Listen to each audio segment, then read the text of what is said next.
Well, that leads me to ask you about Iran and the U.S. overture to Iran, the current talks about Iran's nuclear program.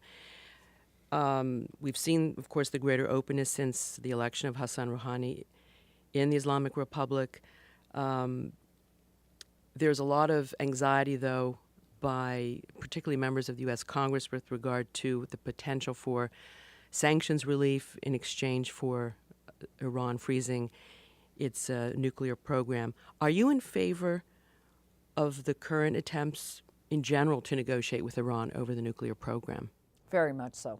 Absolutely. I actually think we are in a better place with Iran than we've been at any time, probably in the last decade. I do think that for a variety of reasons, the Iranians want to make a deal.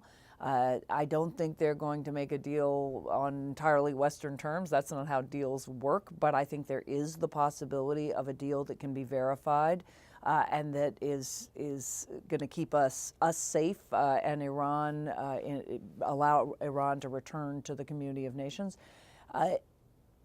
These are, both sides have tremendous domestic pressures. Yes, President Obama has Congress, but Rouhani has the hardliners in Iran. He has the supreme leader, Khamenei, who we're never quite sure where he is. But there's a clear overlap of interests, and I do think it is possible to get a deal. We may well have to recognize Iran's right to peacefully enrich. It has that right under the Non-Proliferation Treaty. On the other hand, we have to be absolutely able to verify what it's doing and making sure that it's not, in fact, enriching in secret to develop nuclear weapons. There's a debate in the United States right now over whether we should ratchet up sanctions as a bargaining chip, as some members of Congress would like to do, or hold back and let diplomacy unfold as the White House would prefer. Where do you stand? We have to give diplomacy a chance. Sanctions has been our policy since the beginning of the Obama administration and all the way through the Bush administration. So we have squeezed Iran incredibly tightly. I mean, the currency values, the difficulty of trading because of the way those sanctions operate. So my view is it is time for diplomacy, and you can't micromanage that diplomacy. You really have to let the diplomats on both sides develop trust, engage, take some risks. I mean, just think about the great deals that we can think of in my lifetime, probably the Camp David Accord.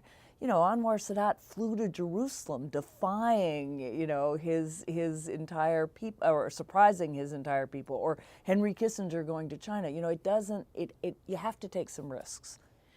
In that regard, AnneMarie Slaughter, do you see this as a potential game-changing moment for the United States and Iran?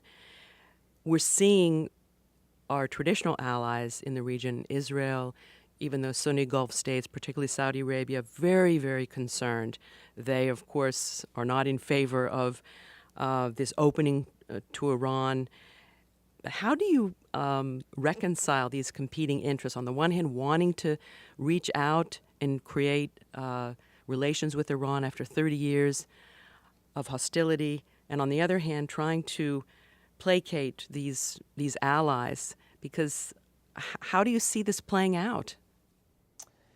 It could be a game changer. I mean, the first thing to recognize is the U.S. and Iran were friends for a much longer time than we've been enemies. And in many ways, Iran is a great civilization. It is a sophisticated state that plays a pivotal role, not just in the Middle East, but also with respect to Afghanistan and Central Asia.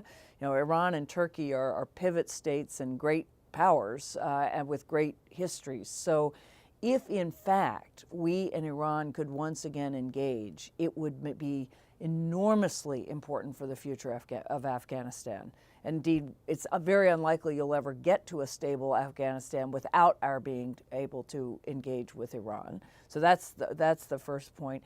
It would actually make it much easier to reach some kind of an agreement in Syria if we could talk to Iran. I'm not saying our interests are going to align tomorrow. They're not, but Iran is a pivotal player in many ways, and our not being able to engage makes it much, much harder. The other thing to recognize with Iran is Iran has the most pro-American young people anywhere in the Middle East, probably in North Africa. Young Iranians are strongly pro-American. As an Iranian explained to me, of course, their parents are anti-Americans, so the teenagers and the young people are pro-American.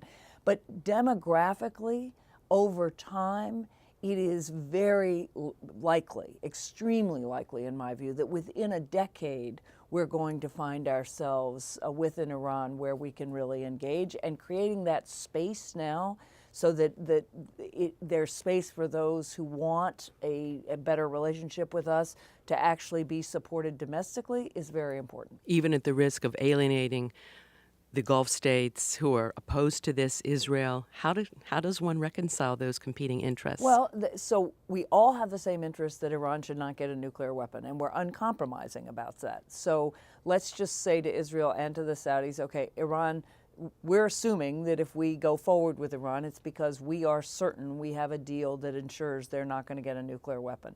Given that, then it becomes either Shiite, Sunni. We are not going to take a stand on the Sunni side or the Shiite side. That is not our fight.